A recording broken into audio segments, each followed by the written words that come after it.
વિસ્તારમાં પતિએ જ પત્નીની કારની કરી ચોરી, પોલીસે ભાંડો ફોડીને કરી ધરપકડ।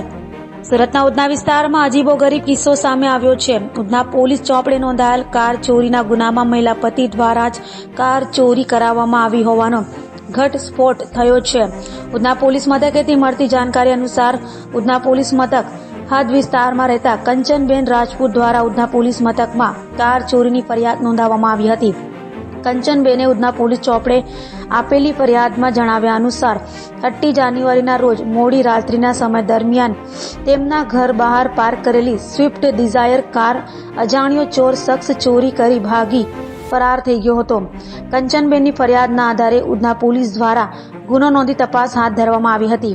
ઉધના પોલીસે સોસાયટીની આસપાસ લાગેલા સીસીટીવી ફૂટેજ અને ટેકનિકલ સર્વેલન્સ આધારે ગુનાનો ભેદ ઉકેલી કાઢવા કમર કસી હતી। દરમિયાન પોલીસ તપાસમાં કારની ચોરી કોઈ અજાણ્યા ચોર શખ્સે નહીં પરંતુ મહિલાના પતિ દ્વારા જ ચોરી કરાવવામાં આવી હોવાનો ખુલાસો થયો હતો। અને ત્યારબાદ 22મી જાન્યુઆરીના દિવસે રામ મંદિર અને બાદમાં 26 જાન્યુઆરી આ રાષ્ટ્રીય તહેવારો નિમિત્તે મહેરબાન સીપી સાહેબ, જોઈન્ટ પોલીસ કમિશનર બાબાન સમીર સાહેબ અને ડીસીપી ગઢવી સાહેબ દ્વારા મળેલી સૂચનાના આધારે સી ડિવિઝન વિસ્તારના પોલીસ સ્ટેશનોમાં ડી સ્ટાફ અને અન્ય સ્ટાફ મારફતે શકમંદ વાહનો, શકમંદ ઇસમો અને શકમંદ જગ્યાઓ ચેક કરવાની કાર્યવાહી ચાલુમાં છે। આ દરમિયાન ગઈકાલે એક ફરિયાદી નામે કંચનબેન ગોવર્ધનસિંહ રાજપૂત એમણે એવું જાહેર કરેલું કે એમની સ્વિફ્ટ ડિઝાયર કાર જે છે એ 6મી તારીખે રાત્રે 11 વાગ્યાથી 7મી તારીખના સવારના 4:30ની વચ્ચે એમના ઘર પાસેથી ચોરાઈ ગયેલ છે।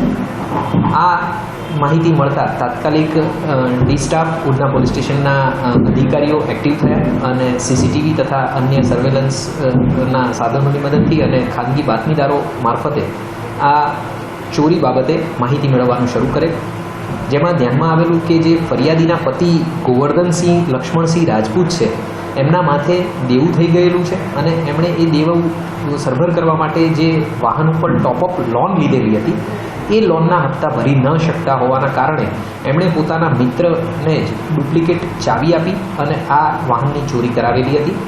તાત્કાલિક ધોરણે સર્વેલન્સ સ્ટાફે આ જે મુખ્ય આરોપી છે જે ફરિયાદીના પતિ જ છે ગોવર્ધનસિંહ રાજપૂત એને જે ચોરાયેલી કાર છે એની સાથે અટક કરેલો છે અને એમના જે મિત્ર છે જેણે આ ચોરી કરાવેલી હતી જેનું નામ ઇકબાલ ખાન પઠાણ છે એની અત્યારે હાલ શોધ ચાલુ છે અને આ રીતે આ ગુનો ડિટેક્ટ કરવામાં આવેલો છે।